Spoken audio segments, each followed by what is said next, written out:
Well, welcome back to Heberling's Bees and Honey. Haven't done a video in a while, so this is kind of, I guess, like a recap of 2019 and kind of a look into the future. See, But so 2019 was probably the worst bee season I've ever had. In the past video, you saw some losses. I only had 2 hives make it through winter. I don't even remember how many hives I went into winter, but we had a very wet, cold spring. Those 2 hives, they barely did anything in the spring. They were just really weak, and I think it was June before they really even started to do anything. I had to buy some nukes. I think we bought 4, and did some splits right away. Summer was very wet, rained. Couldn't get any queens come back mated. Ended up having to buy queens from the guy I bought the nukes from. The guy I got the nukes from, I'm in northern Michigan. He's in northern Michigan. It's the first bees I've bought from a local source. They seem to be doing a lot better. Matter of fact, everything I went into winter with is still alive right now.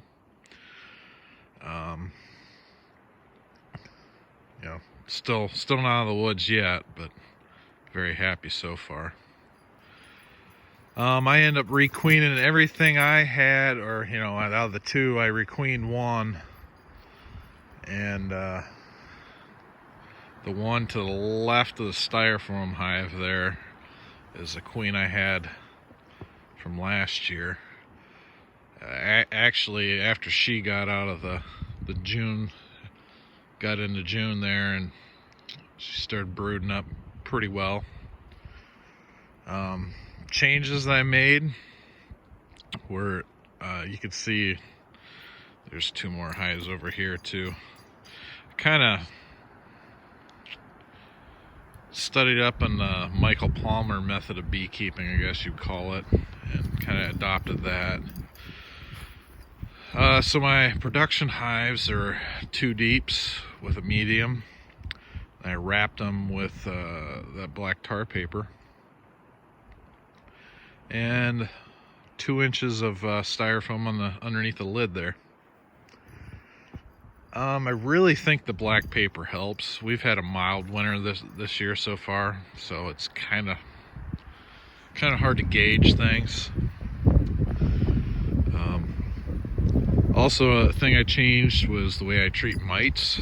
I was strictly oxalic acid before. I haven't gave up on oxalic acid. I think I'm still going to use it at points. Hopefully I can do more videos on 2020 beekeeping. I used Apivar last fall. Just went off the directions on the package. It's the first time I've ever used I guess a chemical to treat mites. I was kind of against it.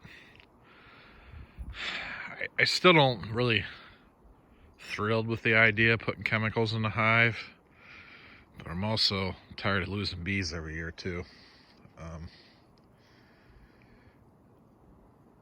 One thing I'm actually getting ready here, and maybe I can throw up some still pictures if I can figure out how to do that, of I'm gonna put some fondant on top of these guys. We're supposed to get a cold snap tomorrow. Is how quiet these bees are on the comb. Before I had got packaged bees from down south, and I'm not knocking people's bees from down south, but for me, the southern bees would you'd open them up, it'd be 0 outside, and they'd just be in there too active. Where these guys here, pretty quiet on the combs. They don't move around a whole lot, just kind of poke their heads up. Other than that, honey, it was horrible last year too. Same thing. I think just too wet, too cold, too long. Didn't really get the honey that I wanted to get. So for 2020, I'm looking to hopefully get back into grafting when it's spanned. That hive you see to the left is a double nuke. Hopefully at some point I can do a video on that. I'd like to go in the winter with more of those double nukes. I've personally never got a nuke to make it through the winter. And right now, while I have a double there on the left, and that's a double there on the right. So I got 4 nukes so far, still alive. The furthest I've got a nuke to get through winter. Want to go in the winter with more nukes. Want to graft some queens this year. Want to get some more production colonies. And hopefully I can do more videos and hopefully help somebody out. Trust me, I'm no expert. I learn a lot from YouTube myself, so kind of learning in progress myself. So I think I've rambled on for long enough, but I just kind of wanted to give a little update. Thanks.